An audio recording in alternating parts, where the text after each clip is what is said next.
Hello guys, আসসালামু আলাইকুম। আজ আমি আমার পেজে নিয়ে এসেছি ঘরোয়া পদ্ধতিতে হালিম তৈরির রেসিপি। আমি সব কিছু রেডি করে নিয়েছি। তো যেহেতু আমি গরুর মাংস দিয়ে হালিমটা তৈরি করব, সেজন্য আমি গরুর মাংসটি আগেই সিদ্ধ করে ভুনা করে নিয়েছি। এবার একটি বলে হালিম মিক্সটি ঢেলে নিলাম। হালিম মিক্সটি ঢেলে নেওয়ার পর 3 কাপ পরিমাণ পানি, ফুটন্ত গরম পানি ঢেলে দিলাম। ঢেলে দিয়ে ভালো করে মিক্সড করতে হবে।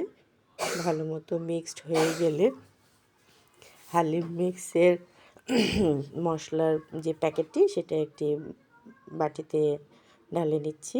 নেওয়ার পরে একটি কড়াইয়ে তেল গরম করে এর মধ্যে তেজপাতা, ছোট এলাচ, লং আর দারচিনি, গোলমরিচ হালকা ব্রাউন করে নেব।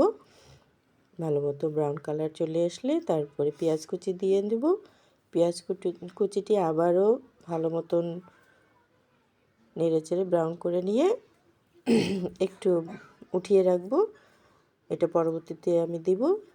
উঠিয়ে রাখার পরে এর মধ্যে হলুদ গুঁড়ো, মরিচ গুঁড়ো, আদা বাটা 1 চামচ পরিমাণ, হলুদ বাটা 1 চামচ পরিমাণ আর গরম মশলা পরিমাণ মতো দিয়ে আবারও ভালো মতন মিক্সড করে নিতে হবে। ভালো মতন মিক্সড করে নেওয়া হয়ে গেছে। এবার হালিম মিক্সটি ঢেলে দিচ্ছি। হালিম মিক্সটি আবারও ভালো মতো মিক্সড করে নিতে হবে নেড়েচেড়ে মিক্সড করা হয়ে গেলে আবারও মশলার গুঁড়োটা যেটা উঠিয়ে রেখেছিলাম সেটি দিয়ে দিলাম। দিয়ে দেওয়ার পরে যেহেতু আমি পানিটা একটু কমে গিয়েছে, আবারও 2 কাপ পরিমাণ গরম পানি ঢেলে দিলাম। ঢেলে দিয়ে নেড়ে চেড়ে ফুটে আসার আগে আমি গরুর মাংসটি, রান্না করা মাংসটি ঢেলে দিচ্ছি। পুরোপুরি ঢেলে দেওয়া হয়ে গেলে ভালো মতো নেড়ে চেড়ে মিক্সড করে নিতে হবে। মিক্সড হয়ে গিয়েছে। এর মধ্যে একটু আলাদা প্যানে রসুন কুচি আর শুকনো মরিচ কুচি ভেজে নিতে হবে।